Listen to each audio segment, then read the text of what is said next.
Here I have Samsung Galaxy phone, and let me show you how to swipe to call or text. So let me show you how to use this really amazing feature on the call app.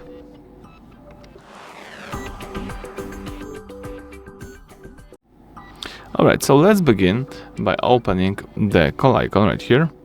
Choose here 3 dots, select settings, scroll down and choose other call settings, and here we've got this feature, swipe to call or text. Let me enable this feature, and now if you go back, choose contacts, let's choose your contact, and for example if you swipe left, you will message to this person. If you swipe right, you will call. So as simple as that.